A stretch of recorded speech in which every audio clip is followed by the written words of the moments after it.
Bonjour, je suis Didier Mazier, je vous souhaite la bienvenue dans cette live session d'Ibis TV.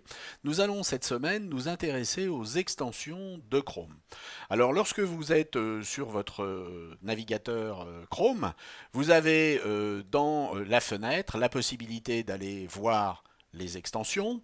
Et puis dans les extensions, vous allez avoir la possibilité, en allant tout en bas, de pouvoir cliquer sur plus d'extensions et d'accéder à un site web sur lequel vous allez pouvoir rechercher et télécharger des extensions. J'ai pour ma part des extensions à vous montrer qui, je l'espère, vont vous intéresser.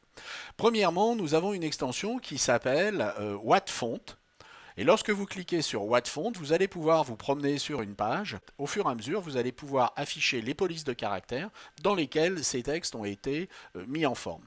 Lorsque vous allez cliquer, vous aurez également un affichage plus complet avec le nom de la famille de polices de caractères, si éventuellement il y a ou pas des polices de substitution, quelle est la taille de ces caractères, quelle est également la hauteur de ligne dans certains cas, et puis un alphabet qui montre comment la police se comporte pour les différents caractères, et enfin la couleur de ce texte. Alors c'est quelque chose qui est intéressant, qui surtout est immédiat. Il faut, pour le désactiver, recliquer sur Exit WhatFont, mais ce n'est pas le seul outil qui est intéressant. Lorsque vous êtes développeur, vous allez afficher les options pour développeurs et les outils de développement. Et une fois que vous avez affiché ces outils de développement, vous savez que vous pouvez vous promener sur la page et au fur et à mesure voir les différentes feuilles de style qui s'appliquent aux éléments que vous survolez. Eh bien, il est intéressant d'afficher ici la console et une fois que vous avez activé une extension qui s'appelle CSS Viewer, vous allez vous promener sur la page et vous allez avoir un affichage complet des feuilles de style en temps réel. Et cela vous permettra de vous rendre compte beaucoup plus vite de à quoi correspondent les différents éléments.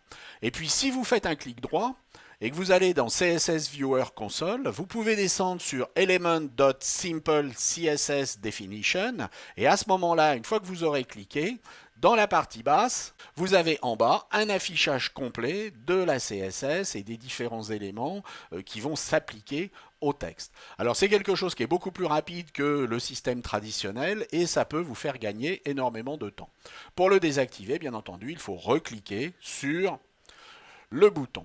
Nous allons maintenant voir des extensions qui sont plus de l'ordre du gadget, mais qui peuvent également vous intéresser. Premièrement, si vous avez à créer des maquettes avec du faux texte, il y a Corporate Ipsum, qui est très intéressante, qui va vous permettre de gérer du faux texte qui ne sera pas en latin, mais qui sera généré à partir de termes qui sont des termes business, digital, on va dire, dans la tendance.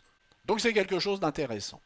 Et puis nous avons également une autre extension qui est une extension qui permet de gérer une checklist, une liste de vérification d'une page et en particulier d'une landing page. Alors ici nous avons avec ce Unbounce la possibilité d'intégrer ce qui correspond à l'optimisation pour les moteurs de recherche, mais également pour le design, pour la copie. Et vous voyez que pour la copie ici je n'ai pas cocher encore ces cases, mais je peux le faire et au fur et à mesure que je cocherai ces cases, le score ici va se compléter. Donc c'est quelque chose qui peut être intéressant. Et nous allons terminer avec une dernière extension qui, elle, est beaucoup moins intéressante parce qu'elle ne fonctionne qu'en anglais et donc si vos textes sont en français, ça ne va pas vraiment le faire. C'est une extension qui, en fait, va permettre de déjargonner un texte. Je vais cliquer ici sur le déjargonator et je vais déjargonner cette page. Vous voyez qu'à partir du moment où j'ai déjargonné cette page, les termes qui sont des jargons apparaissent surlignés et on m'explique en quoi il s'agit d'un jargon. Si je vais sur d'autres pages, et que je déjargonne cette autre page, vous voyez qu'ici, l'innovation est un terme qui est un terme de jargon, c'est-à-dire en général, que par jargon, il faut entendre des termes qui ne sont pas réellement signifiants. Ce sont des termes qui sont extrêmement employés, mais qui quelque part ne veulent rien dire et ne vont certainement pas convaincre un utilisateur. Alors ici, encore une fois, innovative, spéciale, breakthrough, il y a un certain nombre de termes qui sont considérés comme étant des termes de jargon. Alors, si vous êtes développeur, eh bien, ça peut vous donner une idée. Vous pourriez franciser ce type d'extensions et les proposer. Je pense qu'elle aurait en français un très grand succès. J'espère que ces extensions vous ont intéressé. Donc, vous les trouverez facilement en effectuant une recherche sur le Chrome Web Store. Je vous dis à très bientôt et vous souhaite de réaliser de très belles pages web. Au revoir.